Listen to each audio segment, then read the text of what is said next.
Deuxième vidéo pour le chapitre sur les équations de droite. On va maintenant attaquer une partie un peu plus technique. Pour être capable de passer de la situation j'ai tracé une droite en me servant de deux points, d'un vecteur directeur, à la situation où je suis capable de connaître l'emplacement exact de n'importe quel point de la droite avec une formule de calcul qui relie son abscisse à son ordonnée. Alors voilà ce que ça donne, voilà comment j'ai construit l'exemple du cours. J'ai pris pour cet exemple deux points, arbitrairement, pour un exemple. Et j'ai dit qu'avec ces deux points, je peux tracer une droite. Je peux donc tracer un vecteur AB qui dirige ma droite. Et puis comme j'ai choisi un exemple, je connais les coordonnées des deux points, je connais aussi les coordonnées du vecteur. Le vecteur U a pour coordonnées 6 et 3, que je peux calculer avec les écarts entre les abscisses et écarts entre les ordonnées des deux points. Et maintenant, je voudrais avoir une formule qui me permettrait de calculer les coordonnées d'un point M que je placerai n'importe où. Alors n'importe où, je me suis servi dans mon logiciel d'un curseur qui me permet de placer l'abscisse du point M où je veux. Et j'aimerais avoir une formule qui me permette maintenant de calculer son ordonnée.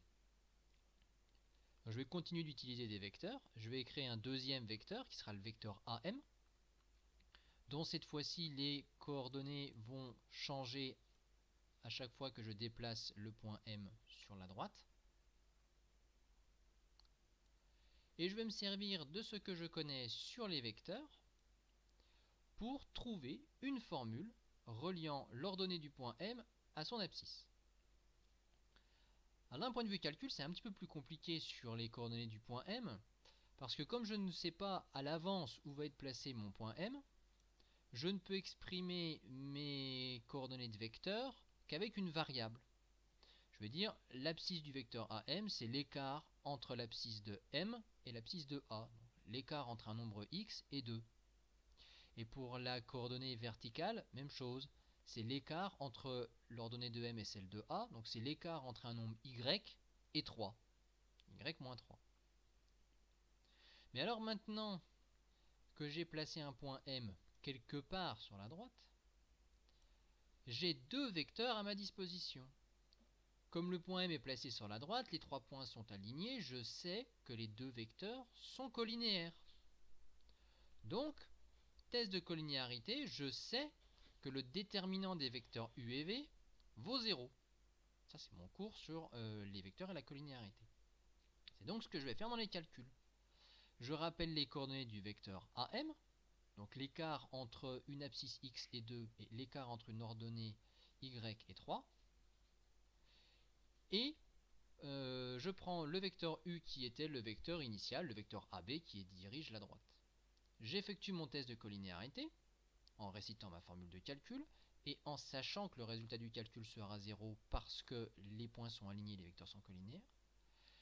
Et en continuant les calculs, c'est-à-dire en remplaçant chacun des x, y, x', y' par les valeurs, j'obtiens une équation. Le déterminant vaut 0, ça me dit que cette équation-là est vraie. Ça veut dire que pour le point M, quel que soit l'endroit où je vais le placer sur la droite, je vais toujours avoir cette relation-là qui est vraie. Exemple, si je place le point M en face de l'abscisse 10, eh bien je dois avoir que 3 fois 10 moins 6 fois l'ordonnée de M plus 12 fait 0.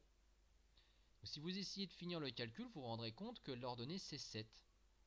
Effectivement, 3 fois 10 pour l'abscisse de M, 30, moins 6 fois 7, 42. Donc 30 moins 42 fait moins 12, et moins 12 plus 12 fait bien 0. Donc, si je reprends la construction, c'est deux points de la droite qui me donnent un vecteur directeur, qui me permettent ensuite de caractériser tous les autres points de la droite en disant deux vecteurs collinéaires, calcule le déterminant vaut 0, et j'obtiens à la fin du calcul une équation qu'on appelle une équation cartésienne de droite, valable pour n'importe quel point de la droite. D'ailleurs, on peut vérifier que cette formule est bonne avec les coordonnées du point A et du point B.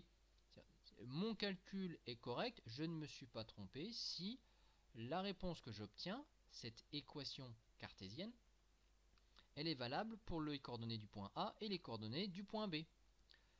Si je remplace x par 2 et y par 3, 3 fois 2, 6, moins 6 fois 3, 18, donc 6 moins 18 fait moins 12 plus 12 fait 0. Et même chose pour le point B, cette équation doit aussi être valable pour le point B qui est par définition sur la droite AB. Je remplace x par 8, 3 fois 8, 24, moins 6 fois 6, 36, 24 moins 36 fait moins 12 plus 12 fait 0. J'ai donc trouvé quelque chose que je n'avais pas avant. À chaque fois maintenant que je vais tracer une droite dont je connais 2 points, je vais avoir une équation cartésienne que j'obtiens immédiatement. Et alors la chose un peu délicate et très importante, c'est de repérer que le 3 et le 6 que j'obtiens comme paramètres dans mon équation de droite sont en fait issus des coordonnées du vecteur. Si on regarde bien ce qui se passe dans le calcul, pour ça que j'ai mis en rouge dans le corrigé, quand vous le ferez vous-même, vous repérerez bien que devient le 6, que devient le 3. Et en fait, ces deux nombres, on les suit tout au long du calcul. Et le 6, qui était l'abscisse du vecteur, va se retrouver en paramètre comme le coefficient de y. C'est même moins 6y qu'on trouve ici. C'est l'opposé de 6. Et la composante y du vecteur, qui est ici 3, va se retrouver comme étant coefficient multiplicateur pour le nombre x, le 3 qui est là. D'où cette propriété, pour raisonner à l'envers aussi, si j'écris un vecteur directeur, je vais prédire, parce que le calcul sera toujours du même type, que le paramètre qu'on trouve devant y vient de l'abscisse du vecteur, et que le paramètre qu'on trouve devant le x vient de l'ordonnée du vecteur. Alors ça, c'est des choses que petit à petit on va s'y habituer, et la série d'exercices que je propose sert à faire ça. À vous retrouver à la suite ce que j'ai dit à l'oral, c'est-à-dire qu'on peut tester cette équation sur n'importe quelle coordonnée de point, l'équation doit être vérifiée. Ça vous permet, si vous connaissez une coordonnée, de trouver l'autre.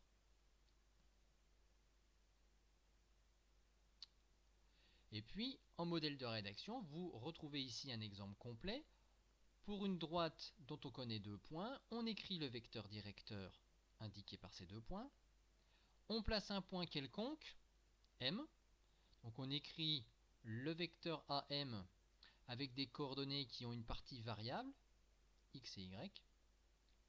Puis on applique sa formule du déterminant entre le vecteur directeur qu'on a choisi et le nouveau vecteur qu'on a créé, et ça nous donne une équation cartésienne avec c'est une formule, avec les coordonnées d'un point quelconque.